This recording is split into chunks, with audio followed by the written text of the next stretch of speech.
Hello and welcome. My name is Abe Novick, and I'm the marketing manager for Project MUSE.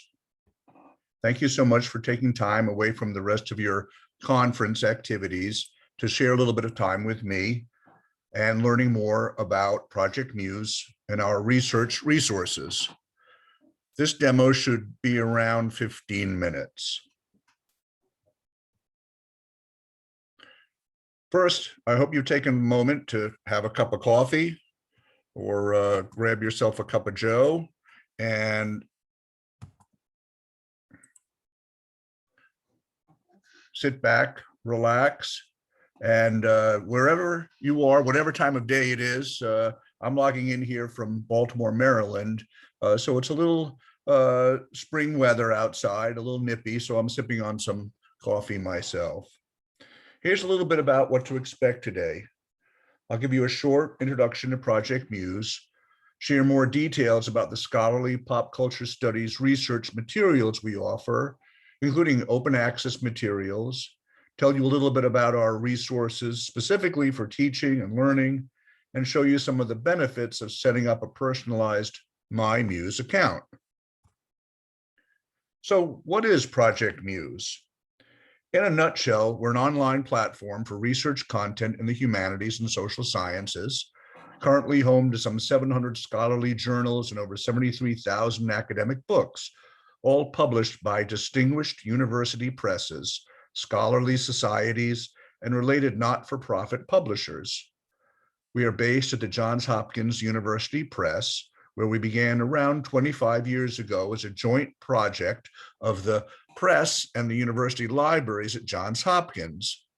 Initially, our objective was simply to provide electronic versions of the many journals produced by the JHU Press, but over time, other scholarly publishers looking for ways to distribute their content to libraries online approached us about sharing the platform we had built.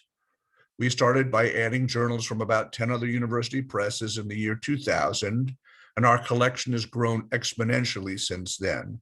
In 2012, we added academic books to our offerings, making it easy for researchers and students to access reliable, peer-reviewed book and journal content in one place, in a user-friendly interface. Libraries can subscribe to journals or Project MUSE books and provide access to all the users affiliated with their school or organization. We work only with non-for-profit publishers, and the vast majority of the fees we collect from libraries go directly back to those publishers, helping to sustain university-based, non-commercial scholarly publishing. We also support open access publishing, which I'll touch on a little bit more later. MUSE's subject coverage spans a wide variety of disciplines in the humanities and social sciences. We're particularly strong in humanities and topics including literature and history, global cultural studies, performing arts, religious studies, gender studies, and philosophy, among many others. But today I'm guessing that the topic you're most interested in is this one here. So what resources do we have for pop culture studies? Let's talk first about journals. We offer current issues from about 25 different journals in pop culture studies across a variety of subdisciplines. What you'll see here is just a sampling of our titles. And for many of these journals, in addition to current content, we have many years of back files available. In fact, for some journals, we provide online access to all volumes ever published.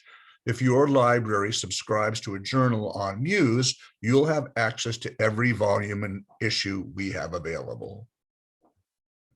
Here's just a few more titles.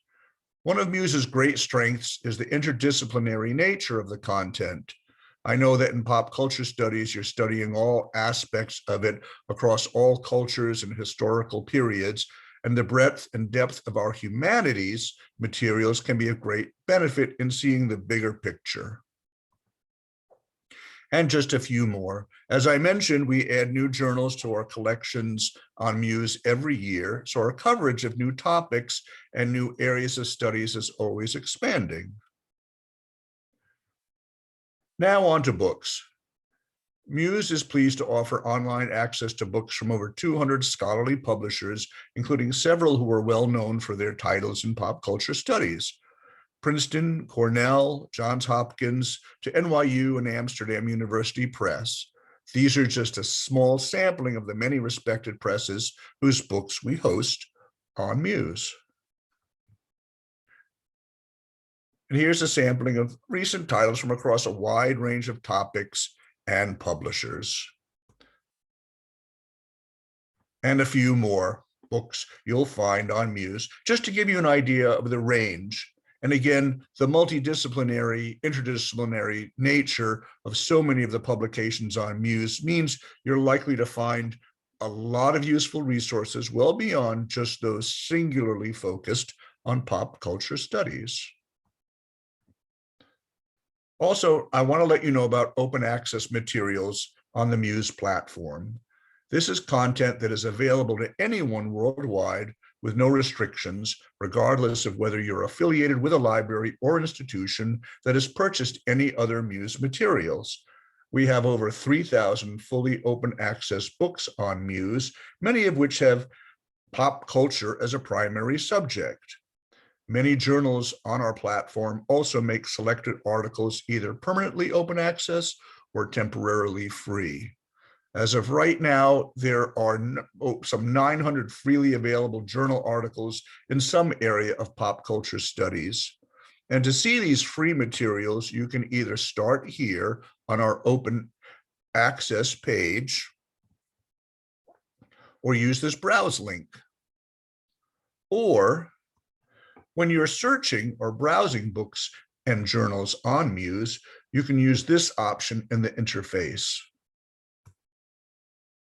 That will limit what you see to only content to which you have full text access.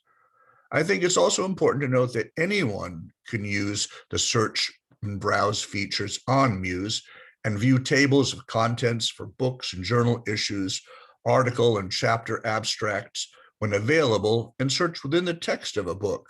Even if you're not able to access the full text, you may be able to discover relevant materials, which you could then request for interlibrary loan or recommend your library to purchase.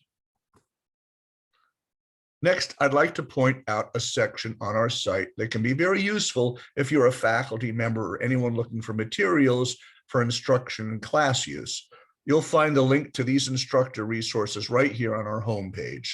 Both our free materials and any Muse journals or books you have access to through your library are great for course use because there are no limits on simultaneous use and no restrictions on downloading or printing. Your students will never have to wait for someone else to finish using a book before they can access it. The interface is mobile friendly, easy to use across all devices, and articles and book chapters are in basic HTML or PDF formats. There is no need to download special software or learn to use a proprietary e-reader. You can confidently include links to articles and books in your syllabi or learning management systems. These are permanent and do not change. And for the instructors section, you'll find many helpful resources for those who are adapting to teaching in an online and hybrid environments. We have gathered a reading list of relevant materials in Muse offering evidence-based research on online teaching, distance learning, and many other topics on higher ed and technology. We also have some quick references to help identify potential course use materials in a variety of core, timely, topical subjects, including pop culture. So I hope you'll take some time to explore these resources if you think they might be useful to you. Finally, I'd like to briefly introduce you to our personalized MyMuse account. While not at all required to use Muse, a MyMuse account can help you customize your experience and build a personal library of Muse content related to your research or teaching interests. First, let me say that we value your privacy and we collect no personal information when you set up an account. It can be entirely anonymous, as all that is needed is a username and a password that you create. Here are some of the benefits to having a personalized MyMuse account. You can save articles, issues, journals, book chapters to a personal bookshelf and save searches and refresh to see newly released results. Easily export reading lists and research bibliographies. Set up alerts for favorite titles, publishers, subjects, and customize the Muse interface for ideal user experience. Now, I do want to mention one more thing before I wrap up. Muse is not a publisher, but we are always looking for great new content to add to our collection. If you edit a not-for-profit journal or work with a small non-commercial press that publishes peer-reviewed books and don't have a good way to distribute these materials to libraries in digital format, we'd love to talk with you about joining our community of publishers. We're especially interested in helping to make open access materials more widely discoverable and ensure their preservation, accessibility, and global dissemination by hosting them on Muse. So please be in touch if you are affiliated with or know about publications which would be a good fit with Muse. Some of the best content on our platform has come by way of recommendations from scholars and librarians who knew about journals or books that needed an online presence and deserved wider dissemination. So we appreciate your suggestions. And that concludes my presentation. Thanks so much for your attention and for stopping by and hearing more about Project Muse.